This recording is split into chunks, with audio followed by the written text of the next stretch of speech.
Hello and welcome to episode 11 of PodCast. Woo! Woo! Woo! Woo! Woo! Yeah, I think we're a bit over the top on that. Probably. It's the first episode where we have two of the same number in the episode title. Amazing. I guess it is. I was trying to think of some technicality, but I... See, it's about right here, right above us. Yeah.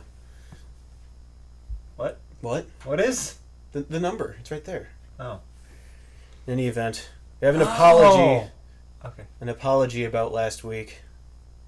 Yeah, I stupidly forgot to actually type out Asuki's name, so, here it is. Right there. Right there. Okay. It's over here, too. Okay. Alright. Any of it. On we go. This week for my pick, since somebody can't figure out our teleprompter, The Moon's Pearl by Tullio Rio. It's a very Little Big Planet 1 style level, but using a whole bunch of things from Little Big Planet 2. Gotta stop saying that as well. Anyways, it's sort of a running theme for us. Yeah. But it plays a lot like the temple levels and stuff. I hear coins. Danger! Danger! They're haunting us! But they use a lot of neat lighting effects near the end when you get to the scoreboard, a whole transitional thing. Probably use a tag sensor. Probably. Just very pretty, very well done. A few little issues. Somebody actually didn't turn off their phone this time. No, that was actually an alarm clock. See, I'm making pizza and the dough's ready now. Well, either way, that was a somewhat fitting song considering Final Fantasy packs out. Oh yeah. But anyways, the NPC detail is kind of lacking in this. They created their own and kind of feels like the shaman. Was it shaman that they called him? Shaman? What did they call him in Little Big Planet 1? I think it was something along the lines of shaman. You guys all know what I mean. But apparently there's a few frame rate issues. I didn't see it while I'm playing, but if anybody's watching, apparently they'll see it, according to him. I know play. Anyways, that's it for my pick this week, and on to the Durman pick, if you can click. I can click. This week, my pick was The Task of Taking Tantalizing Treasure and Things by SLS10. It's a very assonance level. Lots of T's. Totally. Taking over the totality of the level. Total television. Yeah. Yeah. But, enough bad jokes. Yeah, we're talking too much. This level had a great atmosphere and feeling about it. It is a platformer that takes place in a sort of like Indiana Aztec Jones style temple. Yeah, sort of an Aztec Mayan type cave with various puzzles and whatnot in it. I felt like Indy going through it. Indy! But the music is very nice. There are a few different tunes here and there. The only problem with the music is that you can see the little music box, which is kind of out of place in the level, but that's not a big deal, really. What's so out of place about neon lights in a Mayan temple? Yeah, I mean, seriously, they invented neon.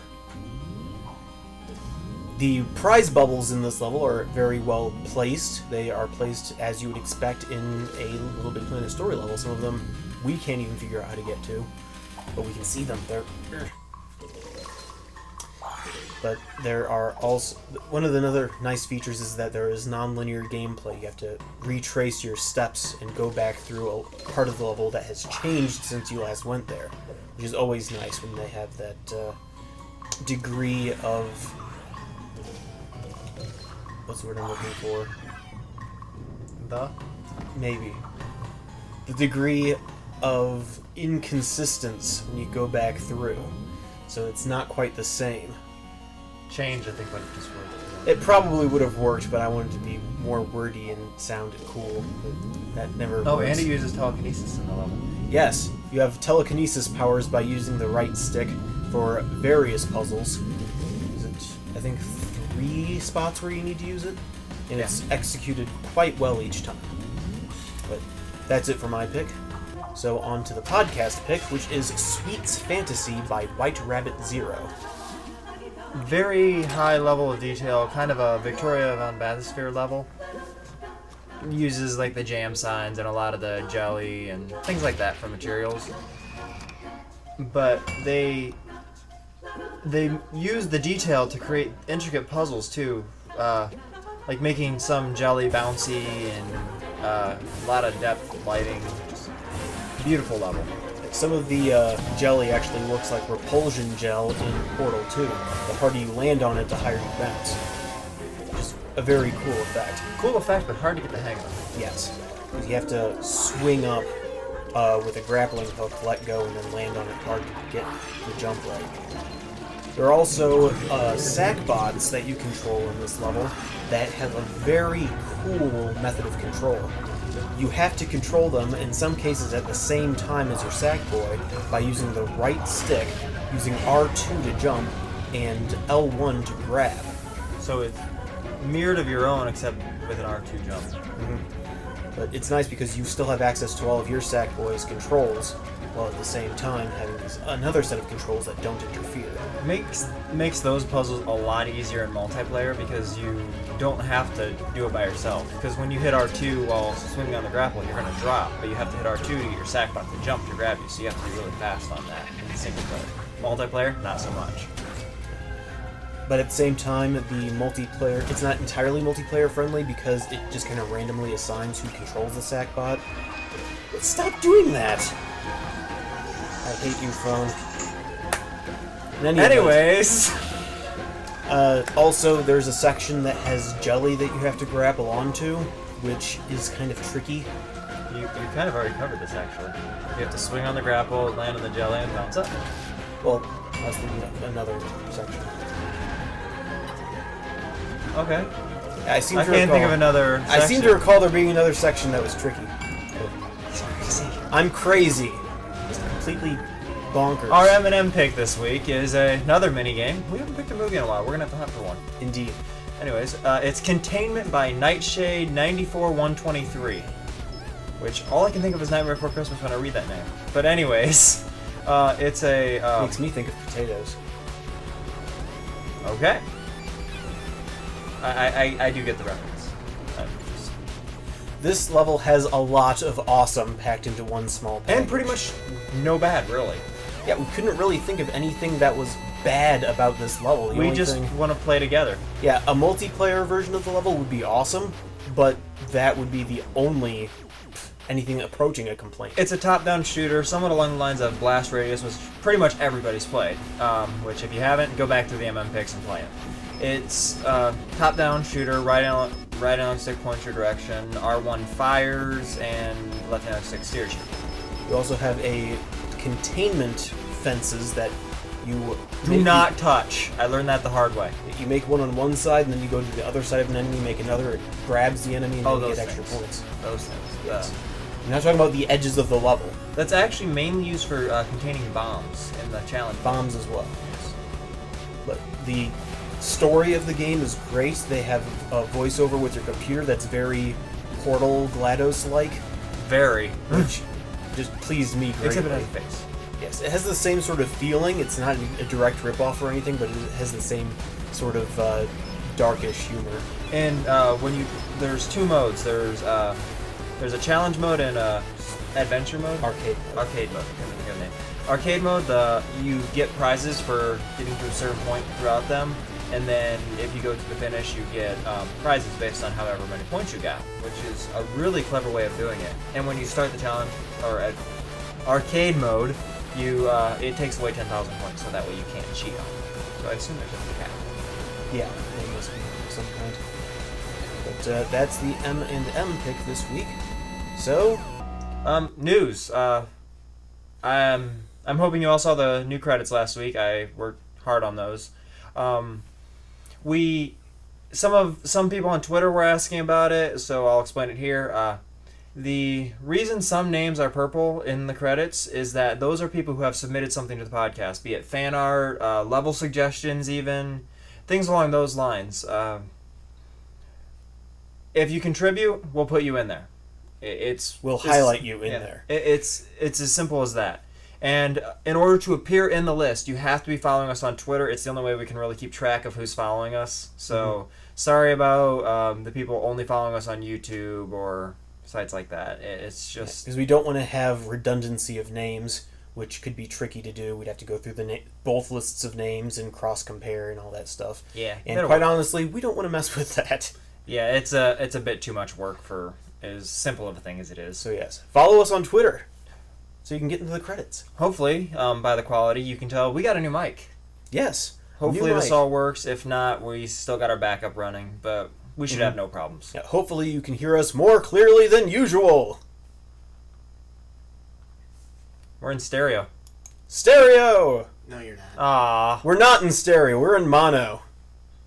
I could sync up both of them and give this one the right and that one the left. And now in stereo. No thanks. Darn. That's a very bad idea. Sticky notes this week. No, it is.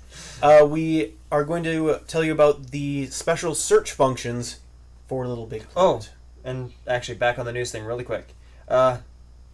This is another situation where submitting ideas. Sticky notes, we need your ideas, and if we use it, we will highlight your name in the credit. This one was sent to us by Sack in the Box. So Yeah, we're starting to run out of tips and tricks.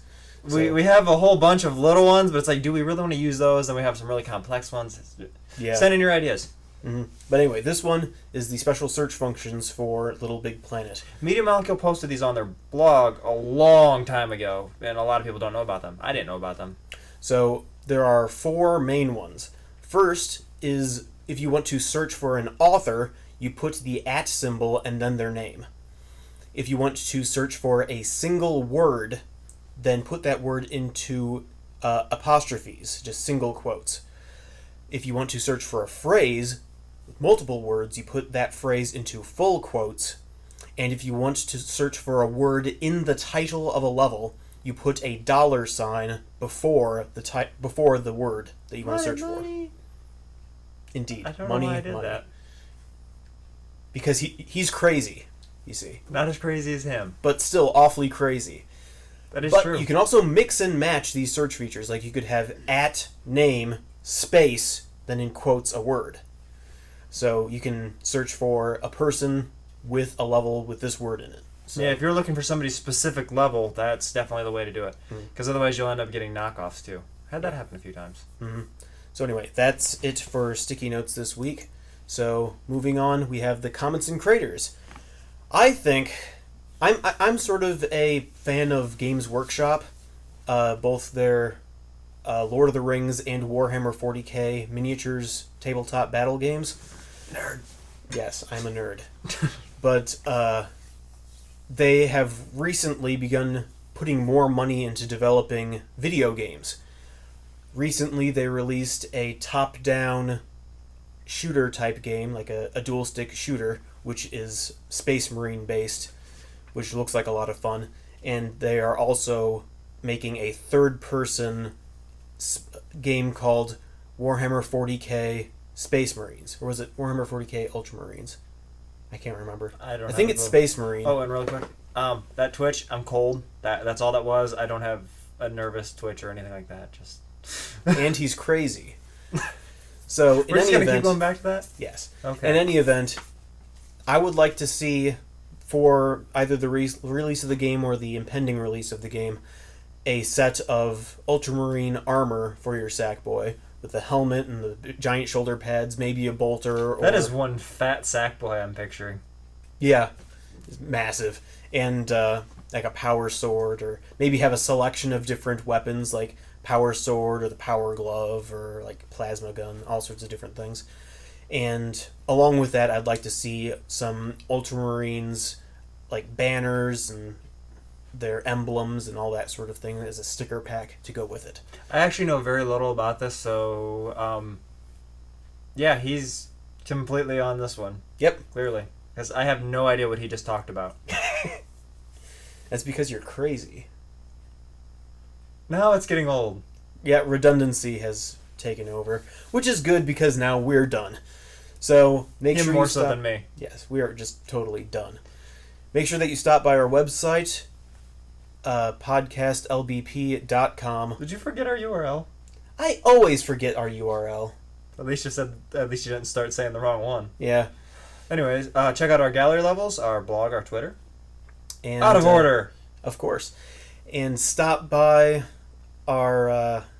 I have no idea what I'm even saying anymore. Send us your fan art, podcastlbp@gmail.com. We could really use some. That comes up the second week of next month. Or, yeah, should still be next month by the time this is up. Yeah. Send level suggestions to our Twitter or to our YouTube. We check both. Or even to our email. Try to send us unknown levels. Mm-hmm. Because we don't feature ones that have over 1,500 reviews just for the sake of... You've probably played them.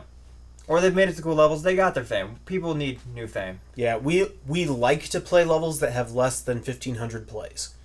That's generally what we try to go for. I mean, if we find a really great level that not a lot of people have playing and it has more than that, then yeah, we'll pick it. But we just, out of general principles, like to pick levels that are less known than others.